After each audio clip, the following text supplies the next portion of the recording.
وبارك عليه وعلى آله. بسم الله الرحمن الرحيم. الحمد لله على نعمه تتم الصالحات واكتساب أنوال السعادات. أشهد أن لا إله إلا الله المتصف بجميع الكمالات، وأشهد أن سيدنا ونبينا محمدا عبده ورسوله أفضل المخلوقات صلى الله عليه وسلم وعلى آله وصحبه أجمعين. صلاة وسلاما دائمين ما دامت الأرض والسماوات. وبعد.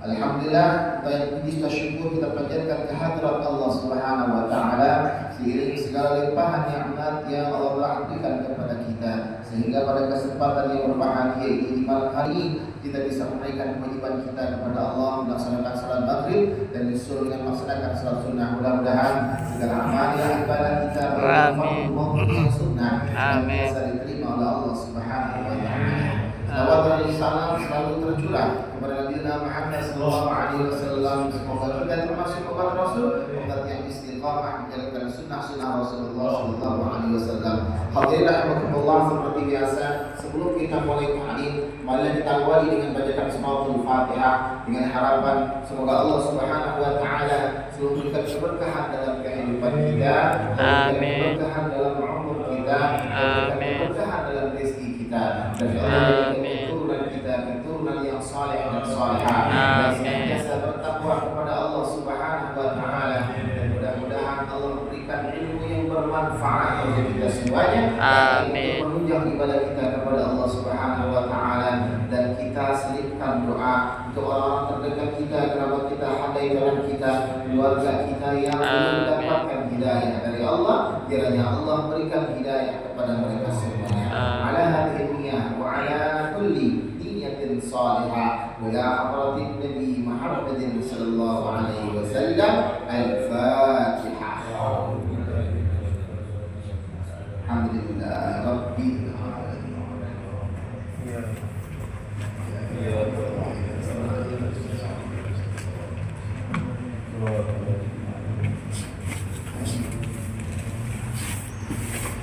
Bismillahirrahmanirrahim.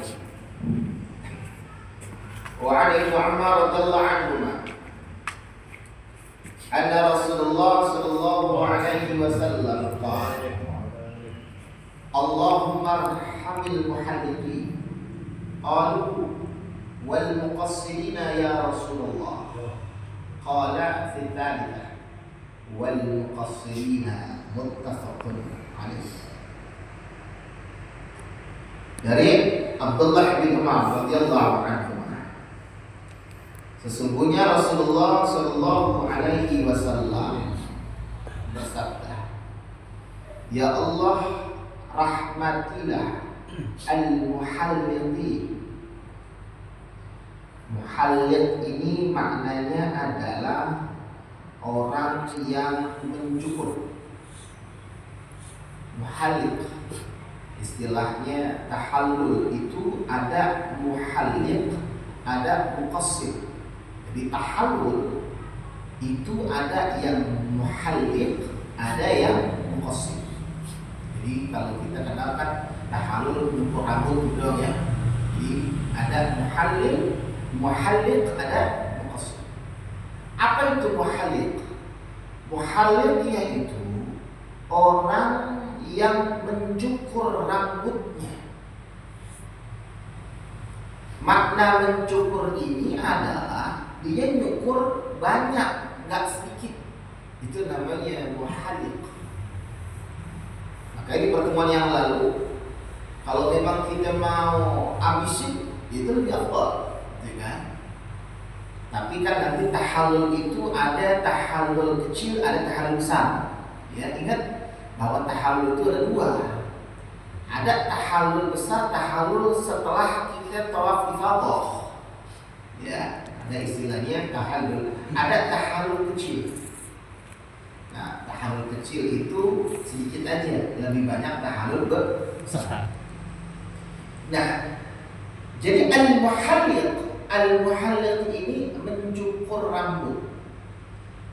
Kata Nabi, ya Allah, rahmatilah orang yang muhalliq, mencukur rambut. Qalu wal muqassirina ya Rasulullah. Sahabat nanya, bagaimana dengan orang yang muqassir? Apa itu muqassir? Gunting.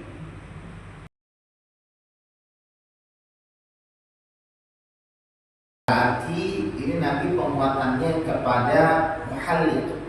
Jadi nyukurnya banyak, rambutnya benar-benar dihabisi. Ya, kalau mau botak dulu nunggu boleh, gitu ya, kan ada tuh. Wal muqassirina, baru kata Nabi yang ketiga, wal muqassirina, dan orang-orang yang menggunting.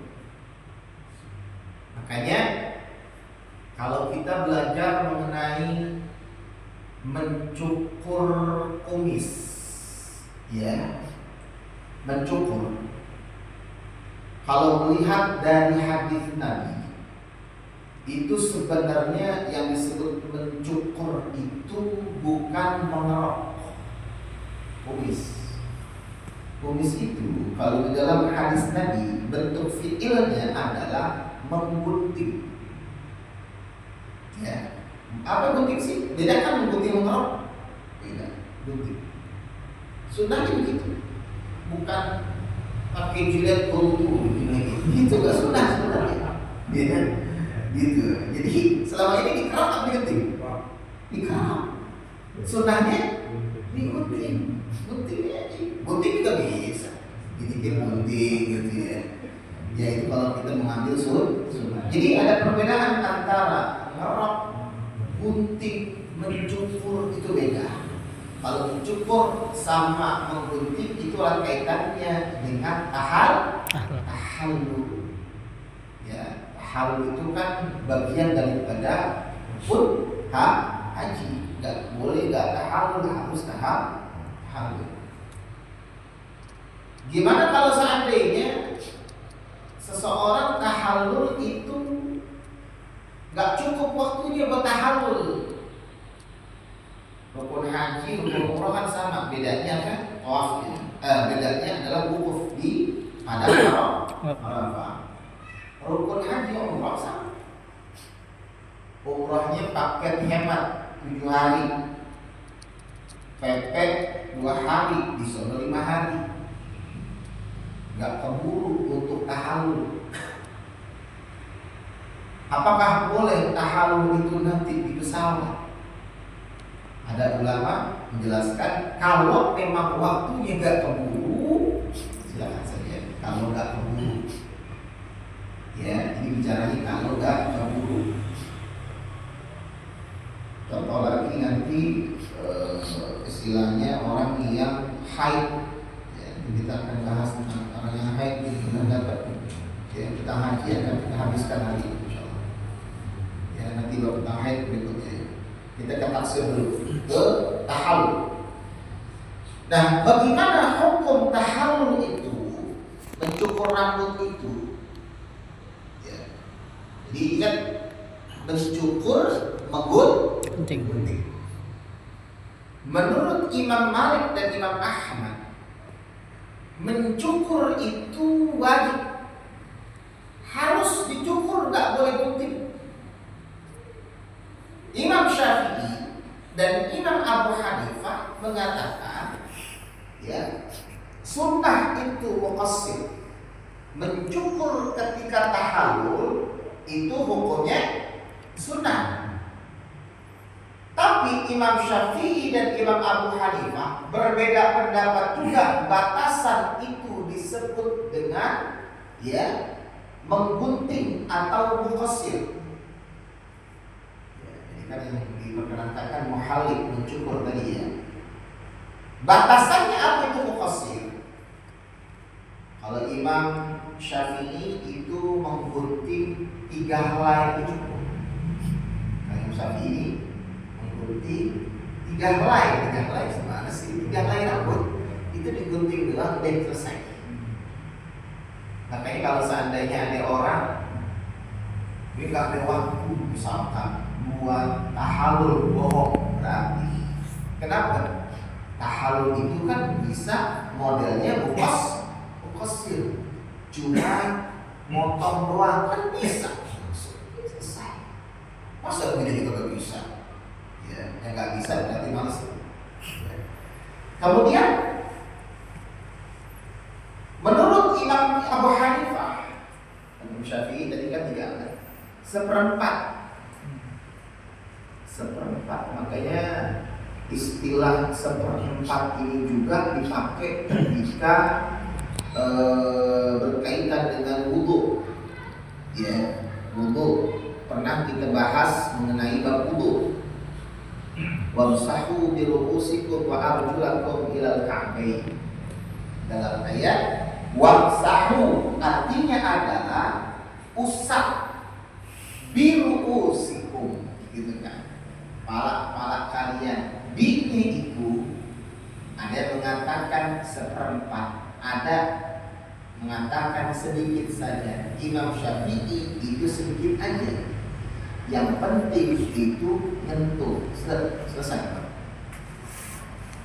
Imam Malik semuanya. Bi ini maknanya jami', artinya bi jami'ir ra'si, seluruh kepala itu dibasahi. Imam Malik. Ada lagi pendapat seperempat, Imam Abu Hanifah seperempat aja. Jadi kepala bagi 4, gitu ya. Bagian depan bagi 4, separuh, seperempat, minimal itu. Jadi mengenai batasan kepala juga, kalau kita singgung bab wudu juga berbeda pendapat mengenai keseluruhan, sedikit atau seperempat atau lain.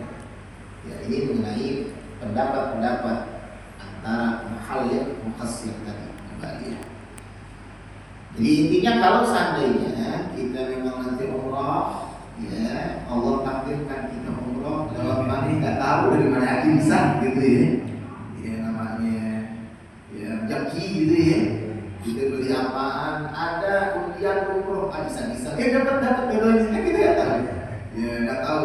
Nanti Ramadan nggak tahunya kita hadirin acara di mana ada orang kaya, undiannya umroh langsung kita dapat, kan bisa. Ya, kayak kemarin kalau masalah partai ketika pemilu langsung bikin acara hadiah umroh, ada kan begitu. Ya, jadi boleh ya, maka kalau memang kita diberikan kesempatan oleh Allah, yang paling afdal adalah muhallik, yaitu mencukur. An Abdullah bin Amr bin As radhiyallahu anhu, anna Rasulullah sallallahu alaihi wasallam waqafa fi hajatil wada'i faja'alu yas'alunahu faqala rajulun lam ashkur fahalaqtu qabla an adbaha qala adbaha wala haraj wa ja'a akhar faqala lam ashkur wa nahabtu qabla an armiya qala armi wala haraj famaqsuda yawmidin an syai'in qudima wala ukhar illa qala if'al wala haraj. Muttafaqun alaih. Dari Abdullah bin Amr bin As radhiyallahu anhu, sesungguhnya Rasulullah sallallahu alaihi wasallam berhenti di haji wada. Artinya berhenti sejenak. Sahabat-sahabat nanya sama Nabi. Nabi berhenti sebentar. Haji wada ini haji perpisahan Nabi. Berarti setelah ini Nabi tidak lagi melaksanakan haji. Ya. Karena setelah itu Nabi sampai akhirnya tinggal dunia, namanya haji wada. Faqala rajulun, sahabat ada pertanyaan begini, lam ashkur. Ya, fahalaqtu qabla an atba'a. Saya enggak tahu Rasul. Ya. Saya muhalliq, artinya mencukur, sebelum saya adbaha, menyembelih hewan kurban. Harusnya kan nyembelih dulu baru nyukur. Ini nyukur dulu baru nyembelih. Ya, nyukur dulu baru nyembelih. Makanya ada satu dalil bahwa kalau misalkan mau korban jangan cukur rambut dulu, gitu kan? Nah, sahabat tanya, saya nggak tahu ya Rasul. Dia lagi ketika beliau ketika sahabat Rasul haji. Ibah wala haraj, sembelih, tidak ada dosa. Kita nggak tahu, ya nggak tahu. Wajah afar, datanglah yang lain. Faqala lam ashkur, Rasul nggak paham. Ya, fanahaltu qabla an armiya. Ya, saya nyembelih ya sebelum saya melempar jumroh. Harusnya kan jumroh dulu baru nyembelih gitu kan. Apa kata Nabi? Irmi wala haraj, lemparlah jumroh dan tidak ada dosa. Nabi ditanya itu hari ya sampai banyak. Intinya is'al wala haraj, kerjakan dan tidak ada dosa bagi. Ini Nabi memudahkan sahabat. Jadi kalau misalkan haji umroh ada perkara-perkara sulit, maka tanyalah orang yang mengerti, jangan bingung. Ya, kalau seandainya nggak ngerti, tanya. Kalau seandainya ada pembimbingnya, tanya pembimbingnya. Bagaimana? Pembimbingnya lagi sibuk, tanya orang yang ngerti kira-kira ini bagaimana. Jangan diam aja malu, gitu ya. Jadi silakan bertanya. Seperti sahabat Nabi bertanya kepada Nabi Muhammad SAW. Kemudian, wa'an al-Miswar ibn Mahramah radhiyallahu anhu anna Rasulullah sallallahu nahara qabla an yahliqa wa amara ashabahu bidzalik. Nabi berkorban sebelum ya mencukur rambut, sebelum tahallul Nabi korban dulu. Tengok urutan gitu. Ya. Jadi sebelum tahallul korban dulu, baru tahallul, habis itu tawaf ifadah. Ya. Jadi kalau misalnya udah tawaf ifadah, ya, maka rukun-rukun haji itu udah selesai, tinggal nanti wajib haji yaitu tawaf wada. Jadi ada tawaf ifadah, ada tawaf wada. Tawaf wada adalah wajib haji, tawaf ifadah adalah rukun haji. Sama-sama tawaf, gitu ya. Sama-sama tawaf, tapi beda ya. Maksudnya itu beda. Yang pertama rukun, yang kedua adalah wajib. Pernah dijelasin ya, wajib sama rukun itu berbeda ketika babnya tentang haji. Kalau babnya tentang sholat dan yang lainnya tentang wudu, maka ada persamaan. Kemudian wa an Aisyah radhiyallahu anha qalat, qala Rasulullah sallallahu alaihi wasallam, idza ramaitum wa halaqtum faqad halala lakum wa kullu syai'in illa nisa. Rawahu Ahmad wa Abu Dawud. Dari Aisyah radhiyallahu anha bersabda Rasulullah SAW, apabila ramaitu engkau lontar jumrah, wa halaqtum dan tahallul, ya, muhallik mencukur, faqad halal lakum maka halal bagi kalian itu memakai minyak wangi dan yang lainnya kecuali an-nisa, berhubungan suami istri. Jadi kalau seandainya ya sudah melaksanakan demikian, maka ada istilahnya kalau kita tahallul itu ada yang kecil, ada yang besar. Maksudnya di sini tahallul kecil.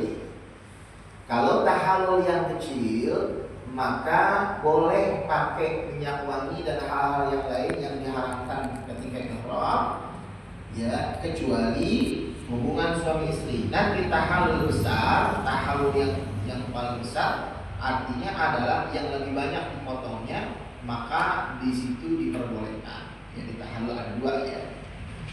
Kemudian, wa 'an Ibnu Abbas radhiyallahu anhuma anna Nabiyya sallallahu alaihi wasallam qala laisa 'alan nisa'i halqun wa innama yuqassirna. Rawahu Abu Dawud bi isnadin hasan. Dari Abdullah bin Abbas radhiyallahu anhu, sesungguhnya Nabi Muhammad sallallahu alaihi wasallam bersabda, tidaklah bagi wanita itu halqun. ya, mencukur. Jadi wanita itu beda sama laki-laki. Wa inna ma yufassirna, tetapi gunting doang.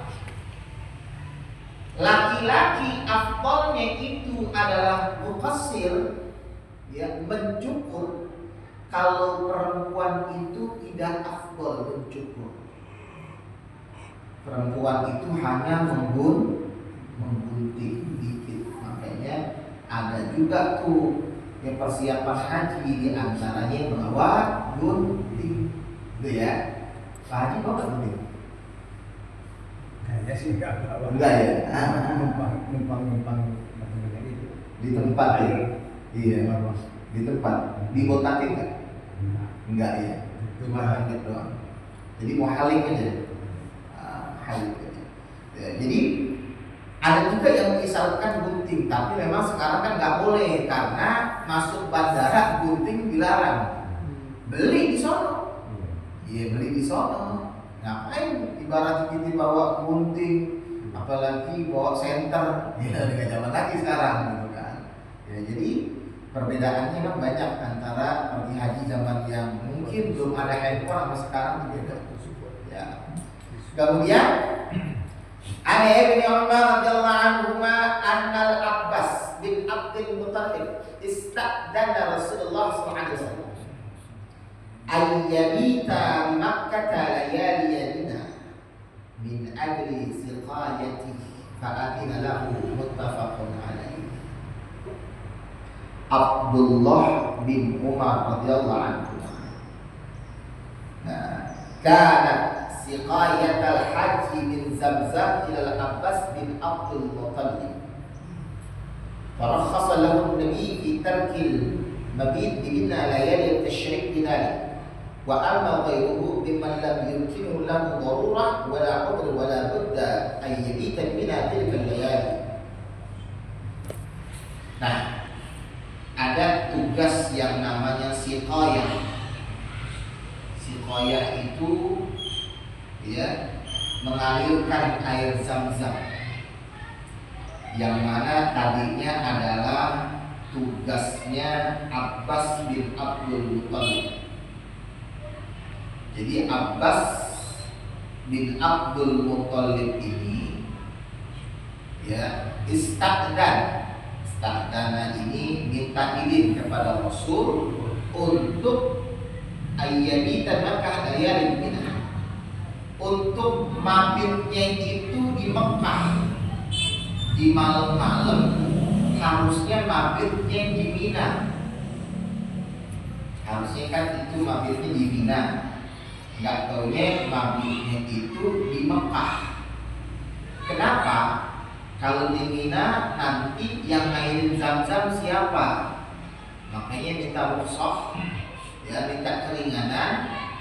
Akhirnya kata Nabi fa'adina lahu, ya, Nabi mengizinkan Abbas bin Abdul Muttalib. Jadi bagian daripada rukhsah. Jadi kalau seandainya ada petugas, dia nggak bisa mabit, misalkan petugas haji, mabit nggak bisa, ada yang urgent misalkan. Mabitnya di mana? Di Mekah, ya silakan. Kalau mengikuti dalil ini, ya, jadi seperti itu untuk mabit. Kemudian wa an Asim bin Adi anna Rasulullah sallallahu alaihi wasallam rakhasa li'a'il ibli fil baitutah an Mina yarmuna yawman nahar thumma yarmuna al-ghada min ba'd al-ghada yawmayn thumma yarmuna yawman nafar yurawu khamsa wa sahhat al-idi wa Hibban. Dari Asim bin Adi, sesungguhnya Rasulullah Shallallahu Alaihi Wasallam memberikan kemurahan, rukhsah kepada orang yang ngangon kontak, ibaratnya gitu ya, fil baitutah, menginap di, ya, di baitutah. Kemudian an Mina yarkuna yauman nahari, daripada Mina, jadi tidak di Mina. Ya, kemudian yarkuna yauman nahri, melempar jumrah pada hari nahar. Kemudian mereka melempar jumrah, kemudian al-ghada pada pagi hari dan setelah pagi hari, artinya ketika siang hari di yomain. Tsumma yarmuna yauman nafari, kemudian ya melempar yauman nafari di hari nafar. Lagi-lagi intinya ini kemurahan Nabi kepada orang-orang yang memang sebagai pekerja nggak bisa ditinggalin. Ingat, ini sebatasnya bukan sebatas rukun haji. Kalau rukun haji mau nggak mau harus menjalani rukun haji. Ya. Kemudian wa an Abi Bakrah radhiyallahu anhu qala khatabana Rasulullah sallallahu alaihi wasallam yauman nahri. Al-hadits. Nabi berkhutbah di yauman nahri ketika hari nahar, Idul Adha. Hadisnya panjang. Qala Ibnu Qayyim thumma raja ila Mina fa khataba an-nas khutbatan balighatan a'la fiha bi hurmati yawm an-nahr wa ta'zim fadlihi 'inda Allah wa haramatan Makkah 'ala jami'il bilad wa amara bil islam wa ta'ati liman qala bi kitabillah. Nah, Nabi melaksanakan khutbah untuk apa? Ada istilahnya, makanya ketika Idul Adha sebelumnya ada khutbah. Ya, khutbah Idul Adha itu penting. Kalau misalkan sholat Idul Adha kan sholat dulu. Kadang-kadang kan ada orang yang kagak ngerti, habis sholat dipulang ke rumah, ngapain? Gitu kan? Padahal ketika seseorang mau berkurban harus selesai dulu ibaratnya seremoni sholat Idul Adha. Pelaksanaan sholat Idul Adha itu ada sholat, ada khutbah. Gak boleh habis sholat langsung pulang kemudian nyembelih. Kan dulu belum kelar. Begitu juga Idul Fitri sama. Kita yang ngerti kalau seandainya Idul Fitri habis sholat jangan kabur. Yang kabur berarti gak ngerti. Ya, kita besok jadi sholat kan di jalanan. Biasanya kan itu udah kelipat langsung kabur. Gak ngerti orang berarti. Ya, jadi diambil khutbahnya itu biar sempurna sholatnya. Walaupun memang kan gak ikut video sholatnya juga nggak apa-apa, terserah kalau begitu deh. Ya, kan hukumnya juga sunnah ya, terserah deh begitu. Ya, maka kita mencari yang afdal. Jika memang pahala itu kelihatan, yakin orang bakalan diem. Tapi karena pahala gak kelihatan, ujian bagi orang yang beriman. Ya, gak kelihatan.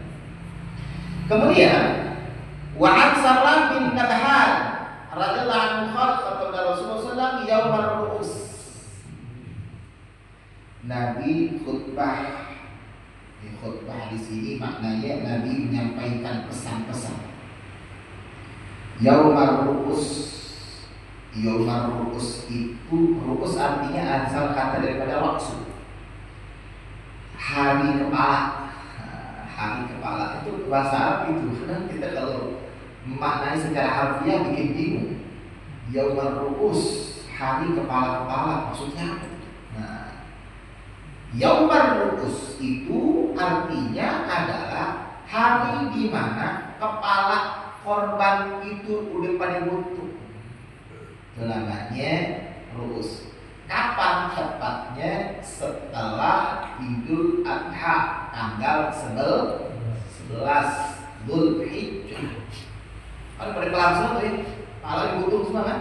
Nah, berarti itu namanya yaumul ru'us. Nah, istilahnya itu. Wa qala alaysa hadha awsatu ayyam tasyrik. Bukankah ini adalah tengah-tengah daripada yaumut tasyrik? Jadi yaumut tasyrik itu tengah-tengahnya tanggal 11. Ya, di sini dijelaskan hadis. Ya.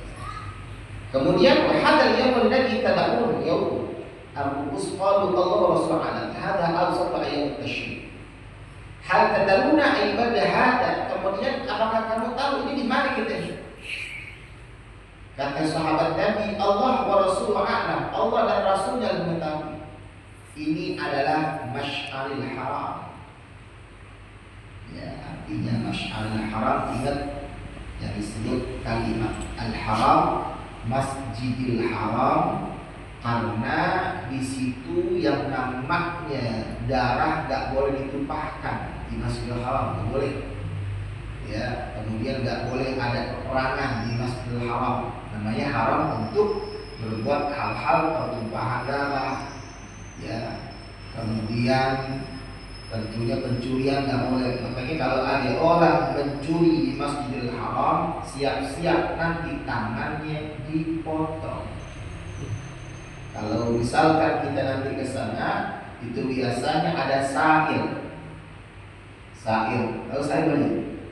Sa'il, minta-minta. Ada yang tangannya kagak ada, pernah nggak dapat baju tangan buntung? Kayak dipotong. Ya, kenapa? Dia pernah mencuri. Jadi memang dalam hukum Islam agak keras mengenai pencurian. As-sariqu was-sariqatu faqta'u aydiyahuma. Ini ayat tentang hukum qisas. Orang yang mencuri laki-laki maupun perempuan, maka mereka qisasnya adalah hukum potong tangan. Nah, kalau seandainya di Indonesia dilakukan, yakin banyak anggota DPR gak punya tangan. Iya, dia mencuri, ya kan? Ya kalau kita mencuri ayam ketahuan mencuri. Kalau DPR kan kelihatan kan? Masya Allah. Tapi kan Indonesia nggak begitu. Iya, nggak begitu. Makanya nggak ada kapoknya. Paling 7 tahun, paling banter, dapat remisi 3 tahun setengah, remisi lagi 3 tahun, 2 tahun selesai. Ya biasa gitu Indonesia ya. Makanya kalkulasi kira-kira datang di penjara habis berapa duit gitu. Ya, jadi kembali lagi kepada hukum potong tangan. Di Arab Saudi ada istilahnya hukum potong tangan as-sariq. Nah, jadi di Masjidil Haram haram untuk pertumpahan darah boleh. Ini Masjidil Haram.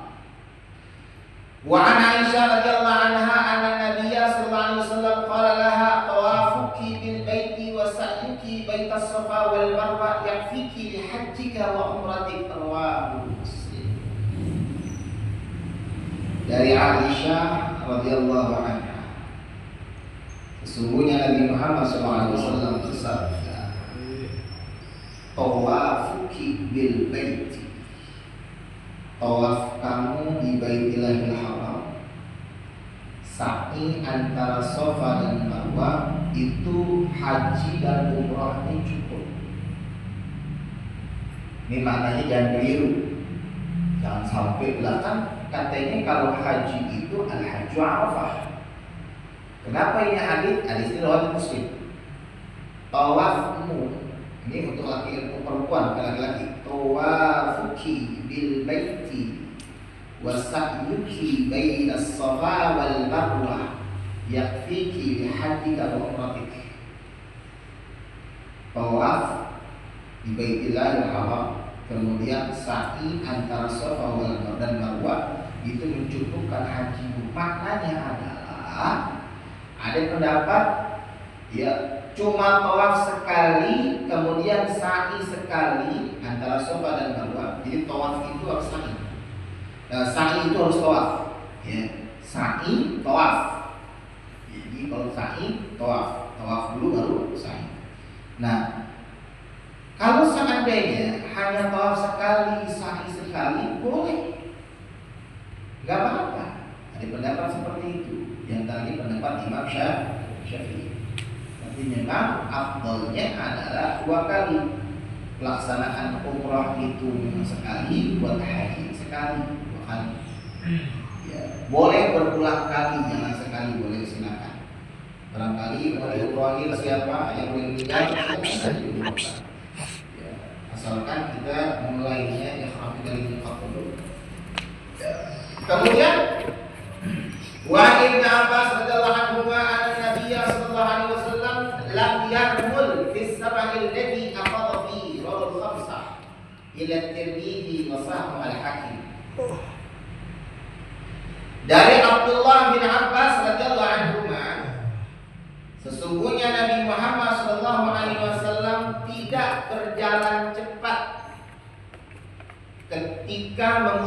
sekitaran Ka'bah tawaf ifadah.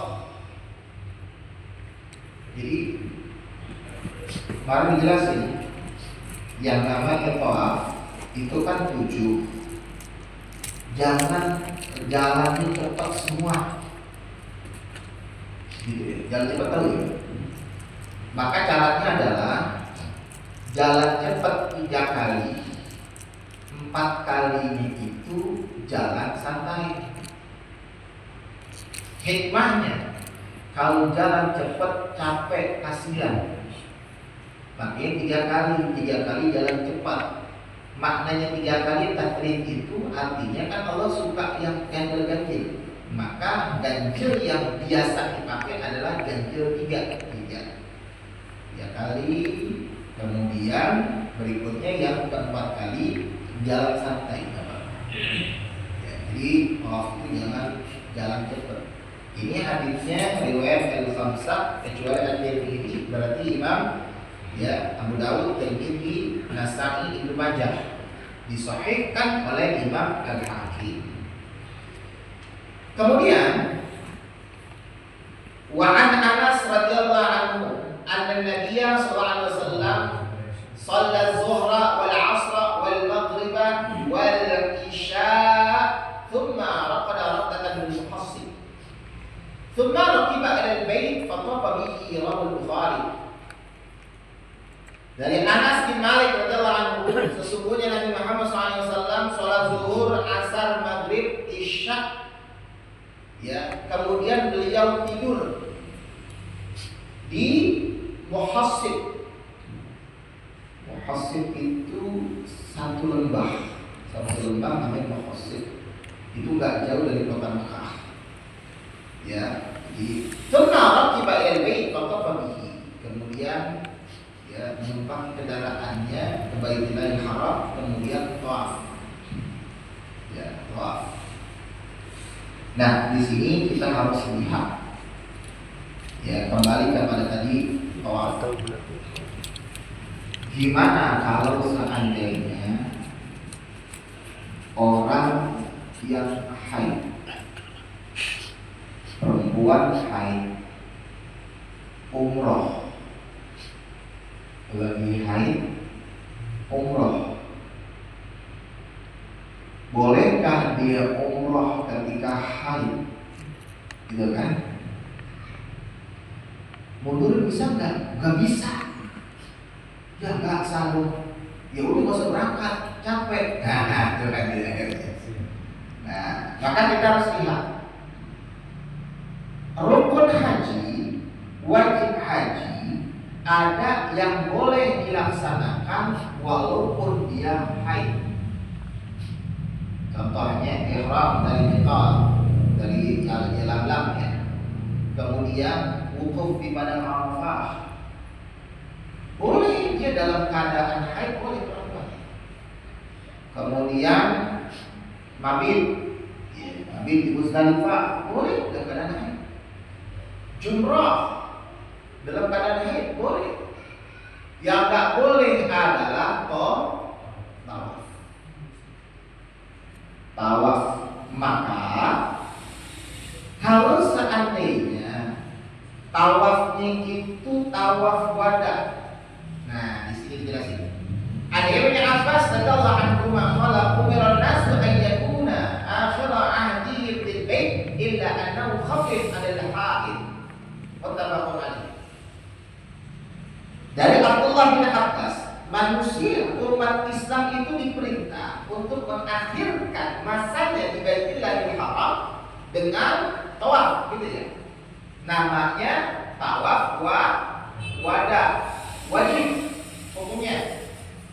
Laki-laki gak ada istilah boleh gak ya, karena laki-laki gak haid.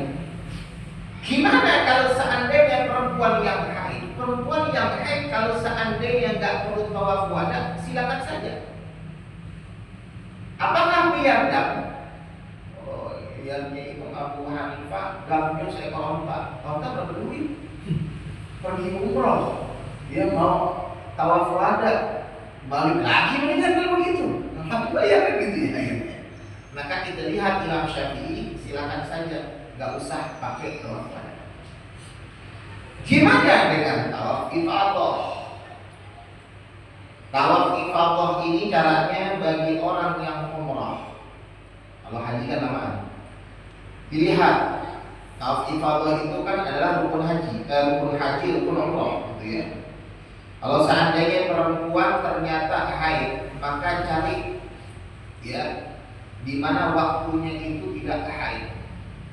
Kadang-kadang ada perempuan zuhur berhenti siklusnya sampai asar keluar lagi. Kan gitu ya. Kalau kita tanya istri kita, kadang-kadang gitu. Zuhur berhenti, asar keluar lagi. Maka dalam fikih itu sebenarnya perempuan itu harus mengerti dirinya sendiri. Gak mungkin suaminya ngasih terus. Kalau seandainya dia berhenti, itu yakin mandi, sholat. Asal nggak taunya keluar lagi, ya udah, ya usah. Kan kadang-kadang kerja. Ambil aja tangan dulu dah, belum yakin, kata gitu ya. Itu kalimat belum yakin dipakai. Belum yakin, udah bersih belum? Suaminya nanya udah bersih belum? Pasti buat sholat udah ngapain? Gitu kadang-kadang perempuan belum kan begitu ya. Dia istri buat sholat udah bersih belum? Udah langsung ya sholat, mandi dulu sholat gitu ya. Habis itu terserah Anda kan gitu ya. Ya. Jadi kalau seandainya memang sholat seperti tawaf tadi. Makanya kalau seandainya perempuan yang cerdas itu perempuan dia ngerti ilmu dipakai. Kadang ada yang nggak cerdas, dia tahu nggak dipakai, nggak cerdas kan? Maka dia cari tawaf ifadah saya belum, zuhur berhenti, mandi langsung tawaf. Asal nggak tahunya ternyata dia ini keluar lagi udah tawaf ifadah selesai. Nah nggak tahunya sampai pulang nggak bisa tawaf wada. Ya udah pulang, kata Nabi kan pulang. Ya, jadi itu tawaf itu setidaknya ya harus dalam keadaan suci. Jangan dipaksakan. Paksain aja nggak apa-apa, yang penting bayar daftar boleh. Karena istilah murur itu lewat. Ada al-muqthu fil masjid, ada al-murur fil masjid. Gak boleh orang haid itu al-murur, bolak-balik. Ngelewatin boleh, lewati masjid boleh, bolak-balik nggak boleh. Nanti orang misalkan orang tuanya di dalam ada tamu atau ada penting gitu ya, masuk ke masjid dalam misalkan boleh silakan. Yang nggak boleh bolak-balik masuk aja. Ada tamu. Kalau memang tamu juga disuruh orang nanti tolong kabari. Jadi ada yang namanya al-muqtu. Muqtu itu diam di masjid. Ada al-murur bil masjid. Kalau masjid Masjidil Haram, al-murur orang yang haid gak boleh lewat-lewat mondar-mandir Masjidil Haram. Itu mengenai hak haji. Ya, insyaallah kita akan teruskan di pertemuan yang akan datang. Wallahu a'lam. Al-Fatihah. Alhamdulillahirabbil alamin. Arrahmanirrahim. Iyyaka na'budu wa